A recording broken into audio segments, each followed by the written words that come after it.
Hey, we're going live. And if you are someone who is being told that you are not going to ever be loved, you are in a relationship where you were told that you are not enough, you think you're too much, you're never going to be the person that's going to have the healthy relationship because you've never seen it. This is tonight's live. This is what we're doing today. We are talking about rescripting messages. I'm Christian Jackson, the daddy issues therapist. It is my thing, y'all. It is my jam to be in this place for you to share with you how you can do the things using grace. We're grounding, rescripting, adjusting, connecting, and enforcing using my five elements, the framework that's going to help you move from being in unhealthy relationships with yourself, gotta be understanding the others, so that you can get into really a more healthy balanced situation, right? Because I know sometimes I'm tired of me. I have shared that before. I'm the daddy issues therapist, and I said one day, hey, I got to figure out what's going on with me being abandoned, feeling rejected all the time, feeling sad. What's going on? Today we're going to get into literally the meat of all of that. We are talking about rescripting messages that no longer serve you. This is the meat of therapy, right? If you don't know me, I'm a licensed therapist, so I'm not new to this. I'm true to it. I am clinically trained here in South Carolina, and a lot of the work that we do is teaching you how to think. You may have heard people say things like cognitive behavioral therapy. Well, that is where, when you are with the client, we are talking to you on IG, we're talking to you on Facebook, and we're saying, hey, you may want to pause and think about this message that you are telling yourself. What thoughts are serving you? Which ones are not? We're being intentional about slowing down. So you ground yourself, right? We talked about that with Grace about 2 or 3 weeks ago. You learn how to reset your mind by first bring it to be more still. That's what grounding is about. And then you're getting into connecting with your higher power, connected with the grass, all of this to get your senses in a space where you are able to even think straight. And tonight, you guys, if you have missed the last 2 weeks live, if you don't hear nothing else in this whole Grace Gap workshop series, hear this. Rescripting is going to be where you want to make sure that you on Facebook, you on IG, are really kind of spending some time. So, what we do for the next 20, 30 minutes is really just me kind of dropping some gems. You are here with me live. You're probably watching the replay. If you are, please go in the chat. Tell me you're here. Say hey. Let us know what you were thinking, and let's get into it because I never like to be the smartest person in the room. I never believe that I am. And so, I'm looking forward to hearing and learning from you guys. So, what's a thought that has been repeating in your head this week? Let's open it up to the floor. Let's talk about it. For me, it was payday, okay? And the things that I have been telling myself all day is, Christian, you ain't never gonna get it together. You got your paycheck and now it's gone. How are you supposed to take care of your family? You've made the biggest salary ever that you ever had, and you still can't get it right. How is it that you have paid your mortgage, and I didn't think, how I'm thankful that I could pay my mortgage, not thankful that I'm provided for. I thought what a failure I was because there were some things I wanted to do and I couldn't. So we got to get into how mean we are to ourselves. Like, we're talking to ourselves in ways that even our friends probably wouldn't do. So we have to go into like what the areas of your brain are where you have been like probably haven't checked it out in a while to even say, hey, I need to kind of address what that looks like. Are these helpful thoughts or are they harmful thoughts? Let's remember how our trauma responses work. So, just thinking about how we talked about fight or flight, we talked about freeze, and how when something happens to you, there's an experience, even if it's uncomfortable to whatever degree, and you get to say that. You may be a fighter, right? Your self talk says, I ain't never gonna let nobody talk to me like that. I'm not gonna let nobody look at me like that without giving them a piece of my mind. Whatever that thing may be, I may be a fleer. I'm gonna shut down. If I'm still, I'm safe. If I don't say anything, they won't leave me. If I don't say anything and I'm silent, then I won't be rejected. I will be able to keep this relationship no matter how unhealthy it is, right? Maybe you're a freezer, and again, you don't say anything because maybe you're just like, you know what? If they're still, they won't see me. I can keep this thing going. Or maybe you're a people pleaser, someone who is anxiously attached. And this is something that I definitely have struggled with myself in terms of being a people pleaser. So, just a quick little trauma 101 review. Do you remember what your trauma responses are? Because the rescripting comes in handy. At least that idea of knowing what your trauma responses are is going to be helpful when you are learning how to rescript. I hope that makes sense. So, are your thoughts helpful? Are they harmful? Now, I do like to point out that even though we are trauma survivors and we experience different things in life and we respond the way we need to just to be safe, we don't want to shame ourselves for it because the trauma responses, flight, fight, freeze, or fawn, they're all there to keep us safe. They're there to help us make sense of the situation and help us to get to a place where we're okay, we got some control. Like we're believing that we have some control. Um, when we keep experiencing these things and they reinforce the fact that I'm not safe when I'm with this kind of person, I can't trust men, I can't trust women, I have to do this all by myself or it's not going to get done, right? Then we get into that burnout mindset. Are those thoughts helpful or are they harmful? That's what we have to determine. We know that for a while it's just us being on autopilot. We know that it's just something that we've just done so much so that doesn't seem harmful. And now you're here on my page, or you go to a therapist, or you watch the people on Facebook and you're seeing that there's a nap ministry telling you to slow down. And you're like, what do you mean? If I slow down, this thing will not happen. I will not be okay if I don't work, if I take a day off, whatever the case is, not thinking about the fact that you're really just reinforcing that thought that I'm not good enough unless I do this thing. I will not be safe unless I do this thing. I cannot keep this relationship unless I say or do these things. So we're getting into this mode of, I hope you're catching it, pulling out all the barriers that are really getting in the way of you having a more healthier mindset. And again, as I'm talking to you, I am talking to myself. So when we're talking about our thoughts and trauma responses specifically, keep in mind that our trauma responses there are keeping us alive, right? They're keeping us functional ish, right? Enough to kind of make the next move.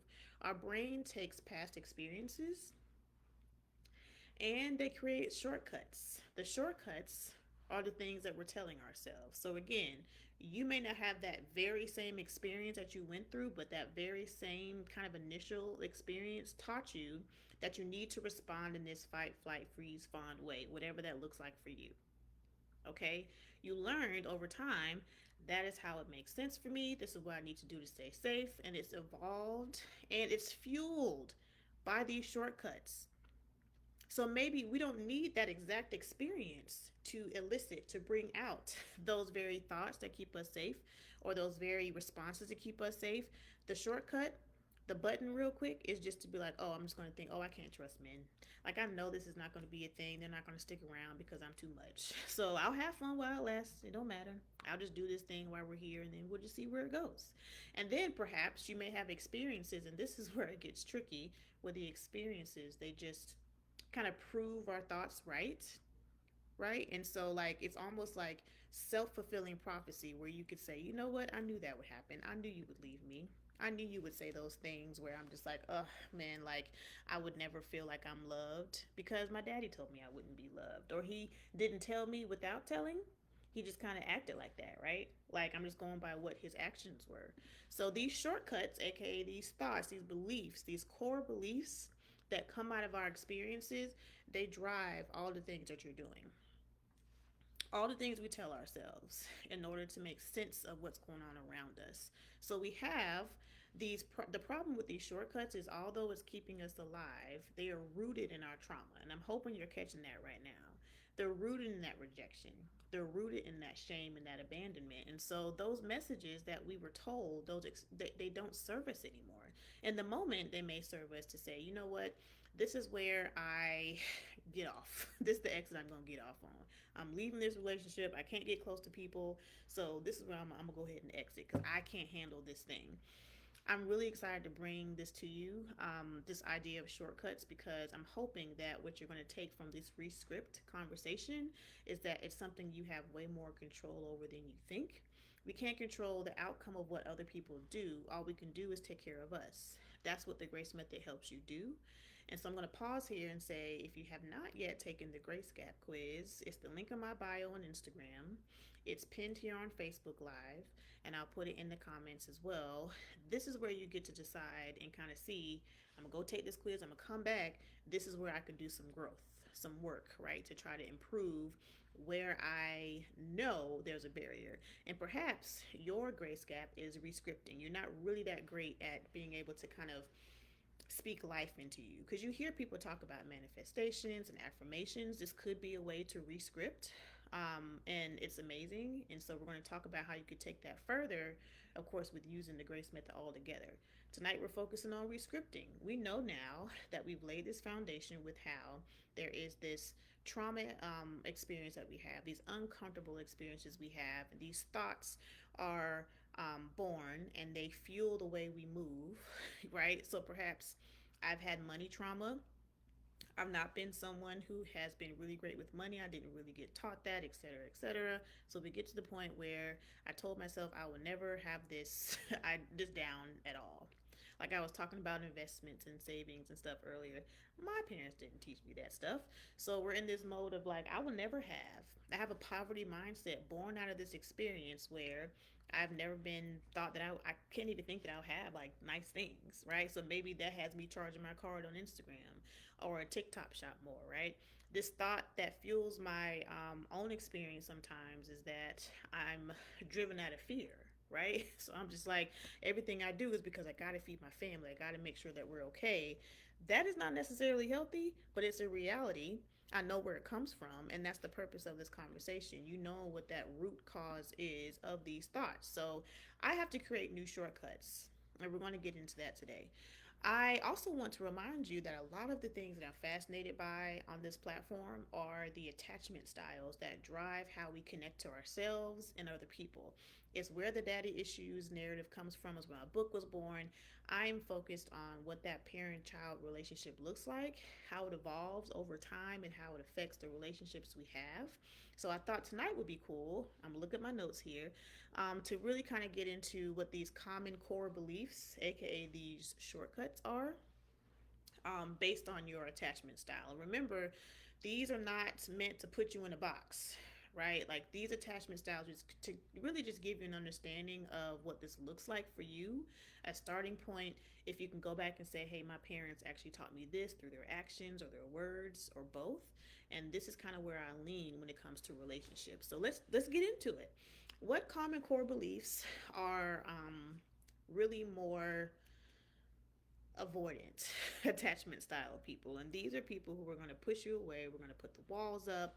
I also want to point out that as we're talking about these attachment styles, that is not something I want you to put in a box, like put yourself in a box, because recent research and conversations around attachment kind of talk about this hybrid model, the spectrum of attachment styles. So if you find yourself as someone who's like, I'm pushing people away, I'm putting the walls up, you're more of an avoidant attachment kind of person, where you don't really trust people, your narratives may be something like, I don't need anyone. If I depend on people, I'll get hurt. Being vulnerable is weak, which I think is something that I hear from people no matter what your attachment style is, right? Because we need to have some kind of callus, is what we tell ourselves, to be safe, to be protected. Now, I also want to get into if these are just some examples of narratives, and you guys can let me know in the chat here live or later on what you actually experience in terms of what you're telling yourself as someone who's avoiding attachment. Um, this is usually triggered by intimacy. Intimacy, because if people get too close to me and they see me, then oh, that's too much. Like I can't. So what triggers that thought, right? Something happens, something we teach our clients in CBT. Intimacy, closeness, emotional expression. If you express yourself to me, then as an avoidant attachment person, I'm telling myself, ooh, that's too much. You're getting too close. And if you get too close, you may leave me, right? That's another thing. Others needing too much from me, right? Expressing themselves emotionally to me is something I can't necessarily handle. So when you get into someone who is more avoidant attachment, those are the triggers: intimacy, emotional expression, others needing too much from me. An anxiously attached person like myself is someone who's going to say like, I am too much. I have to earn love. So a lot of the time, and what I write about my daddy issues book is that like it's weird for me to take a compliment. You know, it's just a thing. If you tell me I have a nice shirt on, I may have to say, you know what, you have nice shoes. So love has been transactional for me. If I don't tell you this thing that you're looking nice too, or at least thank you, and then I'm going to think, oh, you're going to think I'm mean. Like, oh, I have to earn this love. I have to earn this compliment. If I'm not perfect, then you'll leave. You won't be my friend anymore. You won't think that I'm a great employee anymore or a great mom anymore. So I have to give you. One thing I'm really working on a lot right now is that I'm too much. another part of an anxious attachment core belief, something that we need to rescript, is I'm not enough. For me, if I'm too much, if I share too much, if I do too much, if I share with you what my innermost thoughts are, then you may leave me because you might think I'm nuts. And that's something I'm really working on and really in my relationship with my husband, because the opposite of that, me shutting down because I didn't want him to leave me, right? Or thinking I'm nuts, or just think that he couldn't live up to. So I think I'm protecting, him from me. As an anxiously attached person, that's my narrative. I'm too much. Something I'm working with my therapist on. I wonder what your things are that you need to rescript. Those things, those thoughts, those core beliefs are triggered by, most commonly, silence. Because I'm thinking, oh my God, what do you think about myself? Am I doing it right? Are you going to leave me? Am I doing this okay? Do you like me? I don't know. I don't understand. So silence is kind of interesting, right? It's a nice little trigger because then I get into my head. Rejection, lack of reassurance. I was having a conversation with a young person the other day, and they were telling me, I'm pretty confident. I'm not even anxious. Like, I know who I am, and yet I need reassurance. And if nothing else, we need enough validation to know that we're on the right track, right? So we're normalizing it in those conversations, and that's how we kind of poke holes in that script of an anxiously attached person. Now, again, disorganized attachment is not necessarily language that we use recently, but it's just the most easy, right? The next attachment style, and we're thinking about these core beliefs, love is chaos. Love is supposed to hurt. It's supposed to be drama. It's supposed to be toxic, because if they don't express themselves this way, they may not care, right? I can't trust anyone, not even myself. I'm bad and people leave because of me. So if I am disorganized, attached, it's kind of like a push pull, kind of difficult relationship. That attachment style is very, it's in the name, disorganized. It's kind of up and down. Those relationships are not necessarily stable. So it's triggered by mixed signals. I know that there are people who think if things are okay, it's weird. So why is it that this piece is triggering to me? It may be kind of a combination of that anxiously attached and that disorganized attachment, right? Anxiously attached people like myself, that lean, that silence is a trigger. So are mixed signals, because then I'm like, oh my God, I have to fix it in order to keep this, to avoid that abandonment, to avoid that rejection, to keep you in my life, to have this false sense of control, right? Inconsistency, and again, emotional closeness, because again, if you're close to me, like, I don't really know what to do with that. Like, you may leave me. I've experienced intimacy and then I've lost it, however that may look. So my attachment style is really just to make sure that I'm keeping my world, again, built so that I feel safe, so that I can handle it. Now, when we talk about rescripting, it is not lost on me that it can be really scary, right? Because I'm coming to people as a therapist.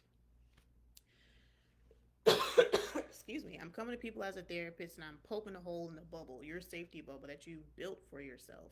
I understand that. So I could be seen as a threat. Rescripting and me asking you to journal and things like that, that can be scary, because then I'm asking you to forget your shortcut to safety. Remember, that shortcut to safety is that button you push in your brain, that automatic thought that I can't trust people, for example, it's going to get me to safety. That's that core belief born out of trauma. I'm telling you to rescript that shortcut. So then this is where we can talk about it, how we can combine and remember these different parts of the grace method.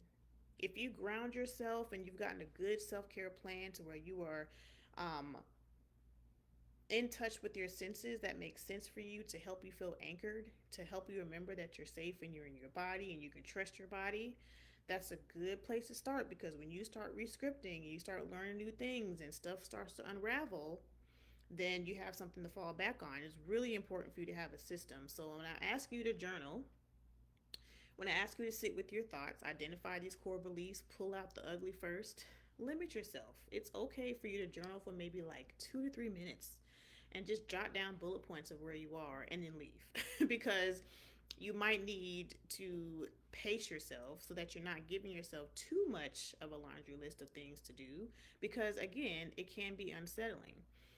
When we are flipping the script, right, we're rescripting those things in our brain, then I think it's important for us to kind of anchor ourselves and acknowledge the truth that we have told ourselves. Now, to be clear, the core beliefs, I'm not good enough, I will never, all these things, they are truths to us. We've adopted that from somewhere. It's what I talk about in my book when we're getting into daddy issues, when we're talking about mommy issues. It's really important for us to understand that those messages come from a place. So then we need to identify where those places come from, because some of the work in therapy may be that you actually face that person, that proverbial person, and kind of say what you need to say. But you can start with yourself. So if we're going to flip those scripts and acknowledge the truths that we've adopted that really are likely lies, right? Even though I know that I am not with this person, even though I know they're not talking to me, even though I know they haven't answered my text, the truth is, they have a job. They are busy.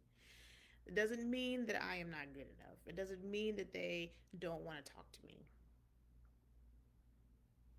Let's try to make some logical sense of this thing. We're acknowledging, yes, even though I feel like I'm being ignored, this person is busy.